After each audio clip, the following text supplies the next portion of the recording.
Hello friends, welcome back to my channel.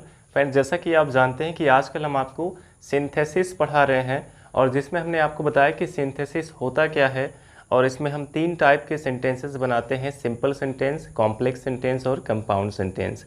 और ये तीनों टाइप के सेंटेंसेस क्या होते हैं ये भी हमने आपको बताया है। और फ्रेंड्स, आज से हम देखने वाले हैं कि हम सिंपल सेंटेंसेस को कंबाइन करने के लिए कौन कौन से रूल्स यूज़ करते हैं। और इसमें हमारा फर्स्ट रूल है, बाय यूजिंग पार्टिसिपल, यानी कि पार्टिसिपल का यूज करके दो या दो से अधिक सिंपल सेंटेंसेस को कंबाइन करके एक सिंपल सेंटेंस बनाना। तो फ्रेंड्स, ये पार्टिसिपल क्या होता है? Participle is a non finite verb which acts as an adjective. Participle क्या है? एक नॉन फाइनाइट वर्ब है जो एक एडजेक्टिव की तरह काम करता है। तो फ्रेंड्स, हम सबसे पहले देखते हैं कि जो पार्टिसिपल होता है ये 3 टाइप्स का होता है और ये एडजेक्टिव की तरह कैसे काम करता है। एडजेक्टिव क्या होता है? जो किसी नाउन या प्रोनाउन के बारे में हमें कुछ एक्स्ट्रा इन्फॉर्मेशन देता है, उसके बुराई या फिर अच्छाई बताता है। तो जैसे फ्रेंड्स, अगर कहना है कि he was reading an interesting book, वह एक इंटरेस्टिंग बुक पढ़ रहा था। तो यहाँ पे वो बुक कैसी थी? इंटरेस्टिंग थी। वैसे इंटरेस्ट को देखा जाए तो ये एक वर्ब है और इसमें आईएनजी ऐड किया गया, तो ये बुक को यहाँ पे मॉडिफाई कर रहा है, बुक के बारे में बता रहा है कि वो बुक कैसी है? इंटरेस्टिंग है। यानी कि इंटरेस्टिंग यहाँ पे वर्ब होते हुए एडजेक्टिव का काम कर रहा है, तो ये पार्टिसिपल है। और इसमें आईएनजी जुड़ा है तो ये प्रेजेंट पार्टिसिपल है। प्रेजेंट पार्टिसिपल वर्ब की आईएनजी फॉर्म वर्ब में आईएनजी जोड़कर बनाते हैं, लेकिन वो एक एडजेक्टिव का काम करता है। उसी तरह से कहना हो कि I found my lost pen yesterday, मुझे कल मेरा खोया हुआ पेन मिल गया। तो कैसा पेन मिल गया? खोया हुआ। तो यहाँ पे जो लॉस्ट वर्ड है वो पेन को जो है, पेन के बारे में बता रहा है कि वो पेन कैसा था? खोया हुआ था। तो यानी कि लॉस्ट यहाँ पे पार्टिसिपल है। और ये कैसा पार्टिसिपल? ये पास्ट पार्टिसिपल है। और परफेक्ट पार्टिसिपल जो होता है, पास्ट पार्टिसिपल में वर्ब की थर्ड फॉर्म आती है और परफेक्ट पार्टिसिपल में हैविंग प्लस वर्ब की थर्ड फॉर्म आती है। तो फर्स्ट ऑफ ऑल हम देखने वाले हैं कि प्रेजेंट पार्टिसिपल का यूज करके हम सेंटेंसेस को कैसे कंबाइन कर सकते हैं। और फ्रेंड्स, रूल्स तो आप समझ जाते हैं, लेकिन आपको प्रॉब्लम यहाँ पे होती है कि हम कैसे जाने, जो हमें क्वेश्चन दिया जाएगा उसको देख के हम कैसे जाने कि इसमें ये रूल हम अप्लाई करेंगे। तो इसके लिए देखिए फ्रेंड्स, पार्टिसिपल का यूज हम तभी कर सकते हैं, जनरली तभी होता है जब दोनों सेंटेंस का, जब दोनों का सब्जेक्ट सेम हो। सब्जेक्ट सेम होना चाहिए। बस केवल एक सिचुएशन में ऐसा होता है कि सब्जेक्ट डिफरेंट हो जाता है, बाकी सभी जगहों पे सब्जेक्ट सेम होना चाहिए। जो भी हमें 2 सेपरेट सेंटेंस दिए गए हैं, दोनों का सब्जेक्ट सेम होना चाहिए। एक तो ये पहचान हो गया, और इसके अलावा क्या होना चाहिए कि जो पहला काम होता है, जो दूसरा काम है, वो पहले पे डिपेंड होता है, या फिर इसमें एक साथ 2 काम होते हैं। एक साथ 2 काम होते हैं। इसमें एक ही साथ 2 काम होगा और दोनों काम को करने वाला पर्सन एक ही होगा। जैसे बिस्तर पर लेटकर वह टीवी देख रही थी, तो बिस्तर पर लेटी भी थी और टीवी भी देख रही थी। इस तरह से एक साथ 2 काम भी इसमें हो सकते हैं। और इसके अलावा इसमें क्या होगा कि दूसरा काम पहले के तुरंत बाद होता है। पहले के तुरंत बाद होता है, या फिर कह सकते हैं कि जो दूसरा काम है वो पहले काम पे डिपेंड रहता है। यानी कि अगर पहला काम नहीं होता तो दूसरा भी नहीं हो पाता। जैसे किताब खोलकर वह पढ़ने लगा, तो अगर हम किताब खोलते ही नहीं तो पढ़ते कैसे? तो इसमें जो दूसरा काम होता है वो पहले वाले काम पर डिपेंड होता है, और इसमें जो दोनों एक्शन है, दोनों काम जो है, उसके बीच में थोड़ा सा भी गैप नहीं रहता है। जैसे पहला ख़त्म होता है तुरंत दूसरा शुरू हो जाता है। और इसके अलावा इसमें कारण का भी बोध होता है। कारण का बोध होने पर कभी कभार क्या होता है, जब सेंटेंस में एक रीज़न बताया जाता है तो वहाँ भी हम प्रेजेंट पार्टिसिपल का यूज़ करते हैं।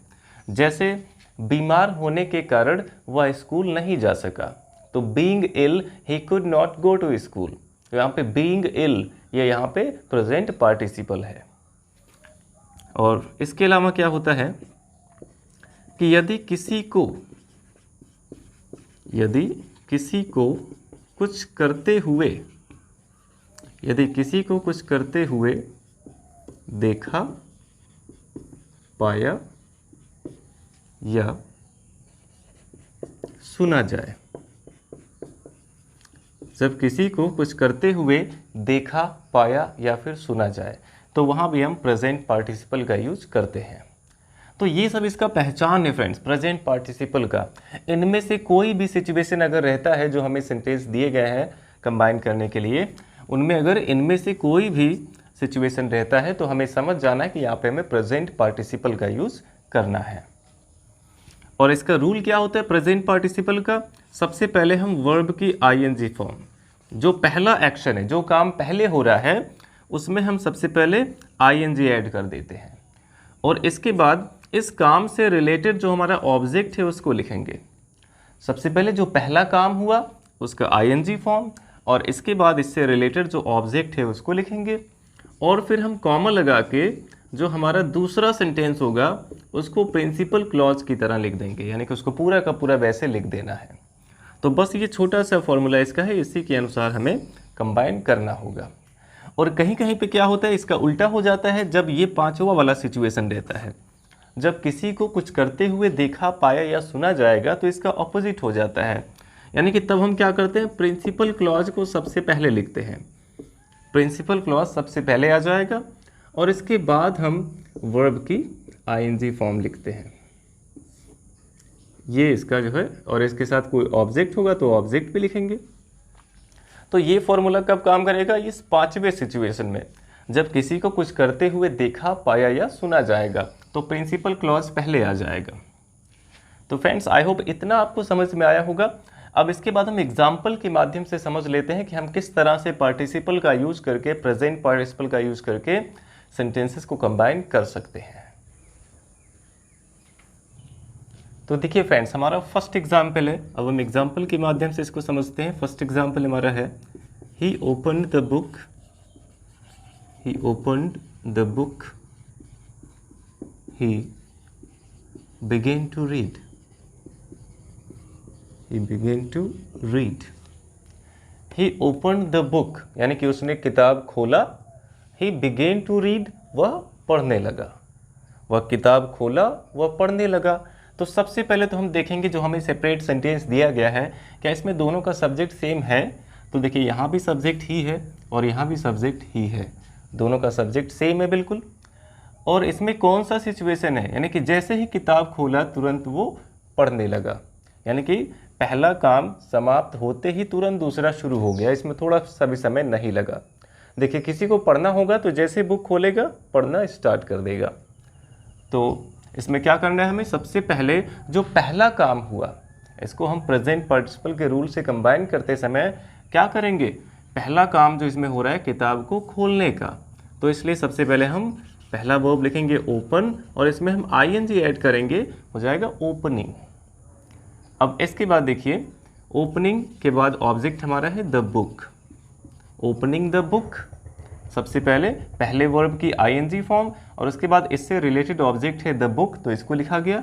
फिर हम यहाँ पे कॉमा लगा के दूसरा जो सेंटेंस है इसको ऐसे एज इट इज़ हम लिख देंगे, केवल ये ही का एच स्मॉल हो जाएगा, ही बिगेन टू रीड। तो इसमें देखिए दोनों कामों के बीच में थोड़ा सा भी टाइम नहीं लगा, इसलिए इसको हमने प्रेजेंट पार्टिसिपल के रूल से बनाया हुआ है, क्योंकि दोनों का सब्जेक्ट भी सेम है बिल्कुल। और देखते हैं नेक्स्ट एग्जाम्पल, जैसे he was sitting, he was sitting in his room,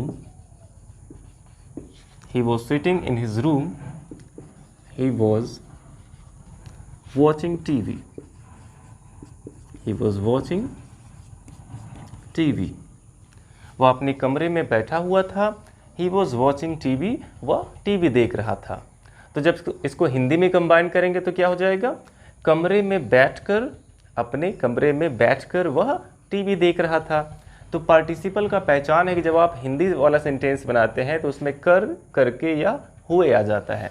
जैसे इसका क्या सेंस हो जाएगा कि opening the book he began to read, यानी कि किताब खोल कर वह पढ़ने लगा। इसी तरह से इसका भी सेंस है कि कमरे में बैठकर वह टीवी देख रहा था। तो यहाँ पे देखिए दोनों काम एक साथ हो रहा है, कमरे में बैठा भी है और टीवी देख भी रहा है। तो इसमें भी हम प्रेजेंट पार्टिसिपल का यूज़ करेंगे। और जब एक साथ दो काम होते हैं तो हमारा जो सेंटेंस होता है वो और भी आसान रहता है, क्योंकि हमें करना क्या है, दोनों में आईएनजी फॉर्म आपको मिल जाएगा, क्योंकि दो काम हो रहे हैं, दोनों स्टार्ट हैं। तो हम क्या करेंगे, सब्जेक्ट और हेल्पिंग वर्ब को हटा के सीधे वर्ब की आईएनजी फॉर्म से स्टार्ट करेंगे लिखना। हो जाएगा सिटिंग इन हिज रूम। हमें इसमें कुछ अलग से नहीं करना है, बस ऐसे सब उतारते जाना है, सिटिंग इन हिज रूम। और इसके बाद हमें क्या करना होगा, कॉमा लगा के और दूसरा वाला जो सेंटेंस है उसको वैसे लिख देंगे, he was watching TV.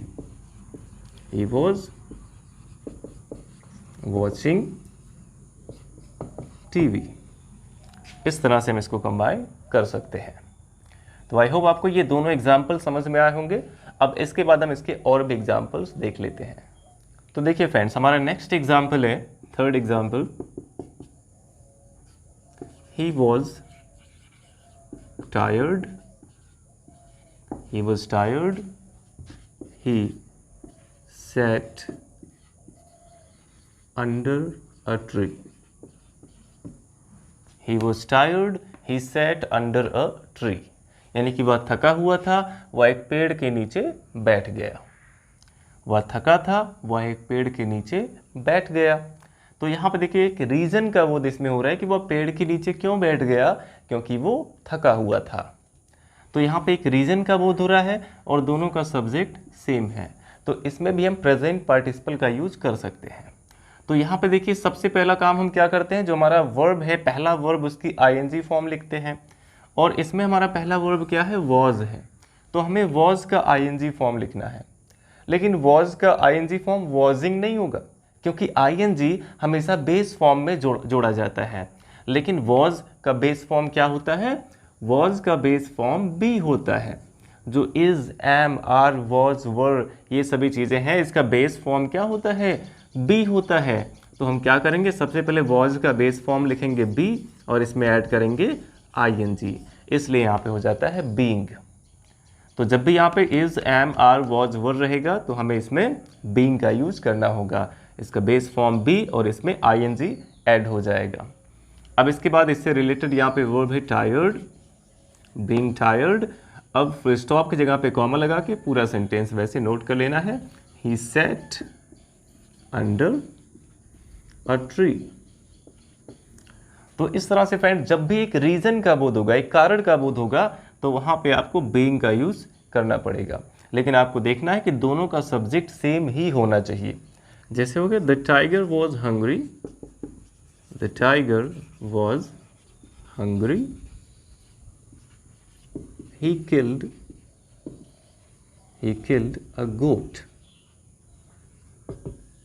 The tiger was hungry, he killed a goat. यानी कि जो टाइगर था वो हंग्री था, भूखा था, और उसने एक बकरी को मार दिया। तो यहाँ भी अगर देखा जाए तो इसमें भी एक रीज़न बताया गया कि टाइगर ने बकरी को क्यों मार दिया, क्योंकि वो भूखा था। तो यहाँ पे देखिए दोनों का सब्जेक्ट भी बिल्कुल सेम है। यहाँ पे ही का यूज किसके लिए हुआ है, उसी टाइगर के लिए हुआ है। किसने बकरी को मार दिया, टाइगर ने मार दिया, तो टाइगर के लिए यहाँ पे प्रोनाउन ही का यूज हुआ है। यानी कि यहाँ भी दोनों का सब्जेक्ट सेम है। तो सबसे पहले देखेंगे, इसमें वॉज हमारा मेन वर्ब है पहले सेंटेंस में, तो वॉज का आईएनजी फॉर्म क्या हो जाएगा, बीइंग हो जाएगा।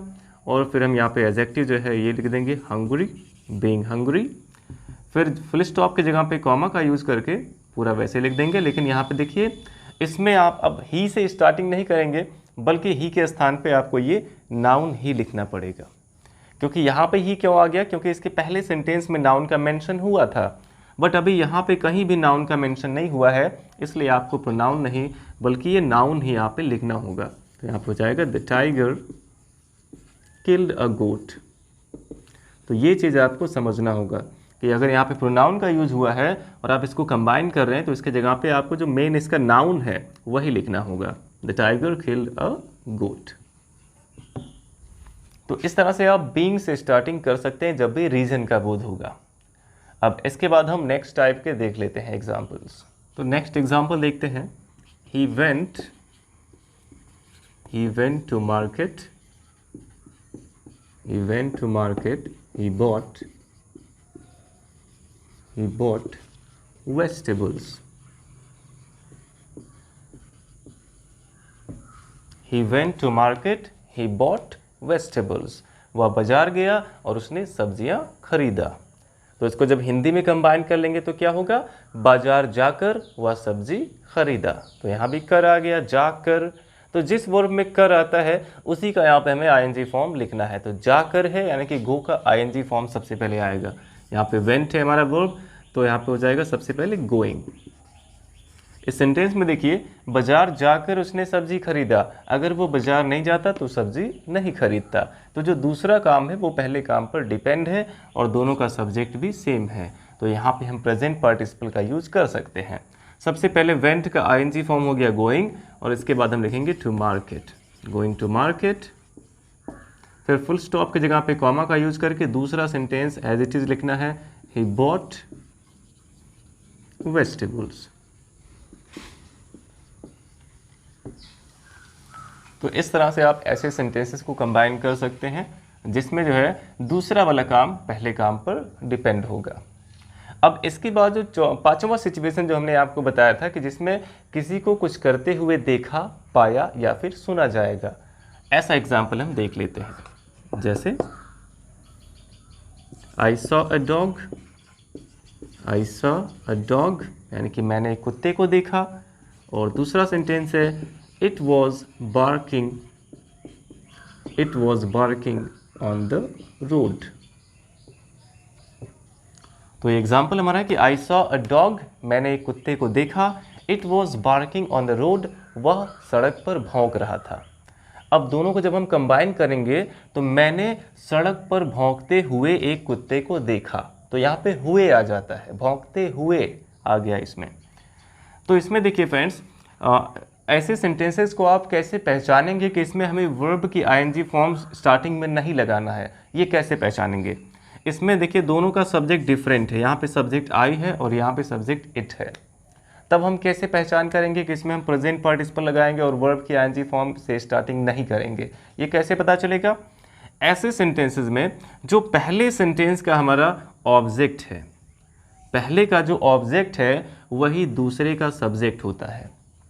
आपको ये ध्यान रखना है कि जो पहले सेंटेंस का ऑब्जेक्ट है वो दूसरे सेंटेंस का सब्जेक्ट होगा। देखिए यहाँ पे सब्जेक्ट इट है और इट का यूज किसके लिए किया गया है? इसी डॉग के लिए किया गया है, क्योंकि सड़क पर कौन भौंक रहा था? वो कुत्ता भौंक रहा था। तो आपको याद रखना है कि जब भी पहले वाले सेंटेंस का जो ऑब्जेक्ट है वो दूसरे सेंटेंस का सब्जेक्ट रहेगा, तब भी आपको प्रेजेंट पार्टिसिपल का यूज़ करना है, लेकिन आपको प्रिंसिपल क्लॉज पहले लिखना है और वर्ब की आईएनजी फॉर्म उसके बाद लिखनी है। तो इसमें प्रिंसिपल क्लॉज क्या है? मैंने एक कुत्ते को देखा, इसका पूरा सेंस निकल रहा है। तो हो जाएगा आई सॉ। जैसे उसमें आप दूसरा सेंटेंस पूरा नोट करते थे, वैसे इसमें पहला सेंटेंस पूरा नोट कर लेना है, आई सॉ अ डॉग। और इसके बाद जो दूसरा वाला सेंटेंस है उसमें ऑलरेडी आईएनजी लगा होगा वर्ब में, बस जिस वर्ब में आईएनजी लगा है वहीं से आपको इसमें ऐड कर देना है। तो इट और वॉज हट जाएगा, सीधे बार्किंग ऑन द रोड हो जाएगा। तो सेंटेंस हमारा कंबाइन हो गया, I saw a dog barking on the road. अब इसमें आपको केवल इसी बात का ध्यान रखना है कि इसमें जो हमारा ऑब्जेक्ट है यानी कि जो काम को करने वाला है यहाँ पे, और उसके द्वारा जो काम हो रहा है, ये दोनों एक साथ होना चाहिए। क्योंकि यहाँ पे बार्किंग का काम किसके द्वारा हो रहा है? इसी डॉग के द्वारा, इसलिए डॉग और बार्किंग ये दोनों एक साथ रहेंगे। यहाँ बीच में कोई भी वर्ड नहीं आना चाहिए, और अगर कोई वर्ड बीच में आ भी रहा है तो उसको हम उठा के सबसे लास्ट में रख देंगे। तो देख लेते हैं ऐसे भी example. Found your son, I found your son in a hut, I found your son in a हट। दूसरा सेंटेंस रहे कि he was drinking, he was drinking. I found your son in a hut, मैंने तुम्हारे बेटे को एक झोपड़ी में पाया। He was drinking, वह शराब पी रहा था। ड्रिंक के साथ देखिए आपको वाइन या अल्कोहल ये सब लगाने की ज़रूरत नहीं होती है, केवल ड्रिंक अगर लिखा गया है तो इसका मतलब शराब ही पीना है। तो I found your son in a hut, मैंने तुम्हारे बेटे को एक झोपड़ी में पाया। He was drinking, वह शराब पी रहा था। अब दोनों को कंबाइन करेंगे तो मैंने तुम्हारे बेटे को शराब पीते हुए एक झोपड़ी में पाया। तो सबसे पहले क्या हो जाएगा, हमारा जो प्रिंसिपल क्लॉज बनेगा, यानी पहला सेंटेंस लिख लेंगे, आई फाउंड योर सन। लेकिन अब देखिए इसमें काम क्या हो रहा है, ड्रिंकिंग का। अगर हम पूरा लिख देते हैं इन अ हट और इसके बाद ड्रिंकिंग लगाते हैं, तो हट यानी झोपड़ी थोड़ी उसको ड्रिंक कर रही है, झोपड़ी ड्रिंक नहीं कर रही है, ड्रिंक कौन कर रहा है, सन। तो इसीलिए सन के तुरंत बाद आ जाएगा ड्रिंकिंग, यानी कि इसके द्वारा जो काम हो रहा है वो तुरंत आ जाएगा उसके बाद। तो यहाँ पे हो जाएगा ड्रिंकिंग। अब इसमें क्या बचा था, इन अ हट, इसको हम लास्ट में कर देंगे, इन अ हट। तो इसका कॉम्बिनेशन क्या हो गया, I found your son drinking in a hut. इस प्रकार से आप इसको बना सकते हैं। तो फ्रेंड्स, इस तरह से हमने आपको जो प्रेजेंट पार्टिसिपल के रूल से सेंटेंसेस को कंबाइन करना बता दिया है। अब इसके बाद हम पास्ट पार्टिसिपल के बारे में जान लेते हैं। आप चाहें तो इसका स्क्रीनशॉट ले लीजिए। तो फ्रेंड्स, जैसा कि आप जानते हैं कि पास्ट पार्टिसिपल क्या होता है, ये वर्ब की थर्ड फॉर्म होती है जो एक एडजेक्टिव की तरह काम करती है। तो और एडजेक्टिव जनरली कहाँ पे होता है, कहाँ पे यूज होता है, एडजेक्टिव को नाउन के पहले यूज किया जाता है जनरली। तो वैसे यहाँ भी हमें क्या करना है, वर्ब की थर्ड फॉर्म को उस नाउन के पहले रख देना है जिसके बारे में वो हमें कुछ बता रहा है। तो देख लेते हैं एग्जाम्पल इसके, जैसे आई found my purse, I found my purse yesterday,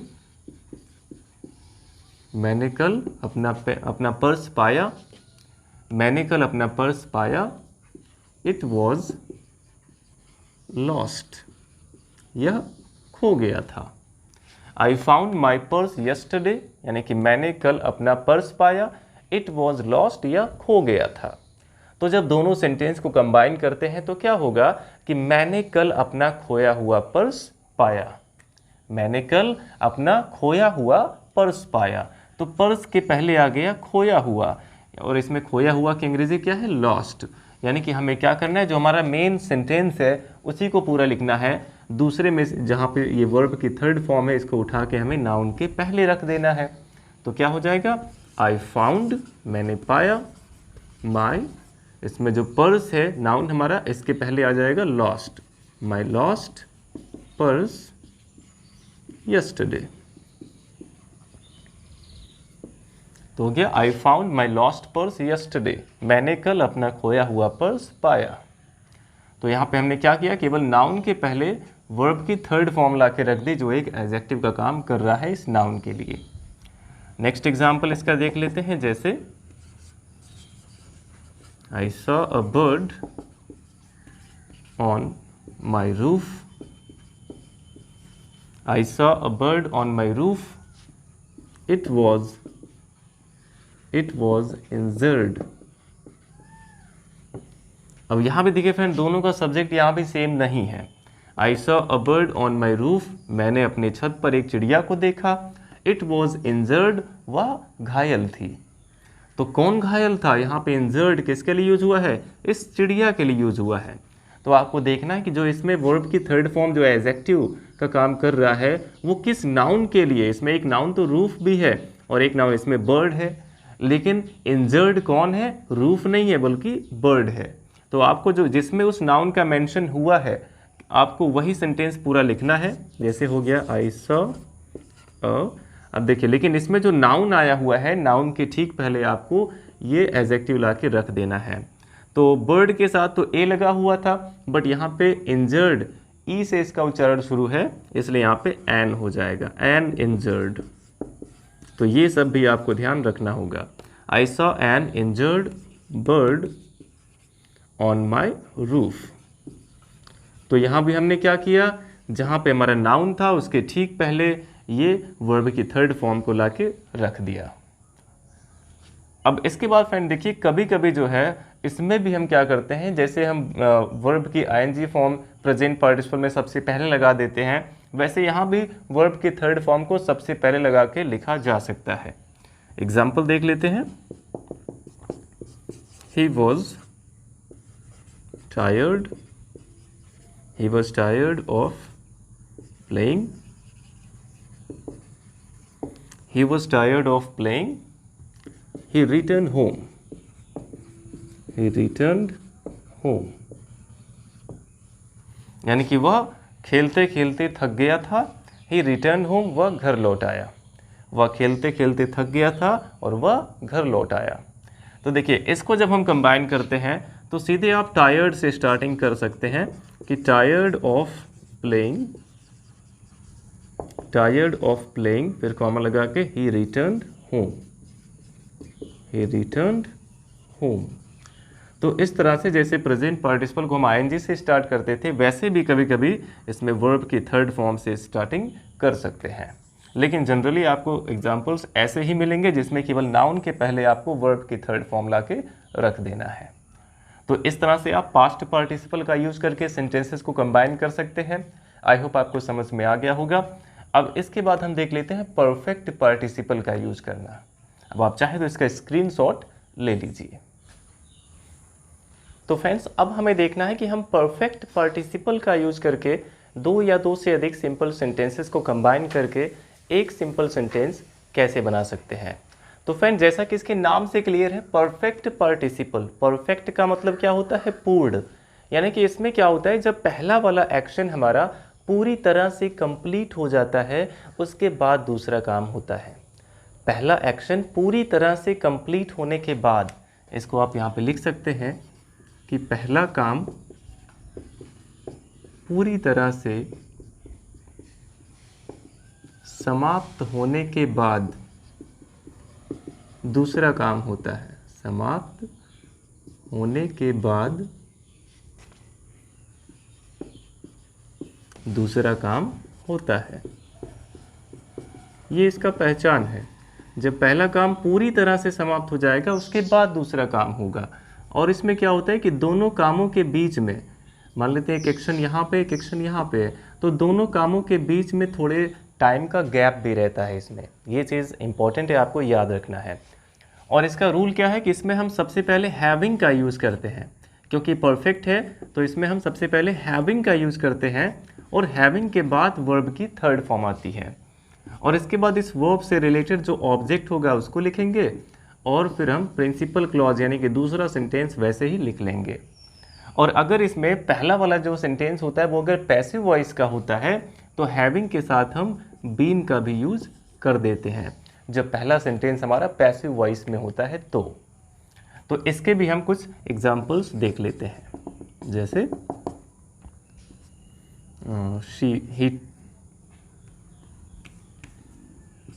she took a shower, she took a shower यानी कि उसने स्नान किया।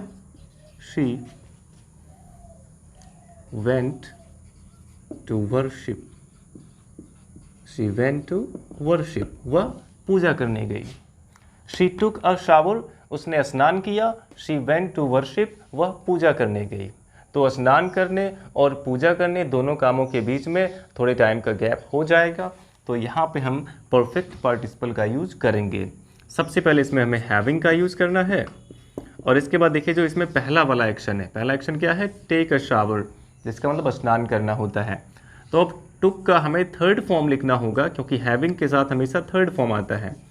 तो क्या हो जाएगा? Having taken a shower, having taken a shower. फिर फुल स्टॉप की जगह पे कॉमा का यूज करके दूसरा सेंटेंस वैसे लिख लेंगे, शी वेंट टू वर्शिप। तो सेंटेंस हमारा बन गया कि having taken a shower she went to worship. और एग्जाम्पल इसके देख लेते हैं। जैसे he completed his homework, he completed his homework, he went out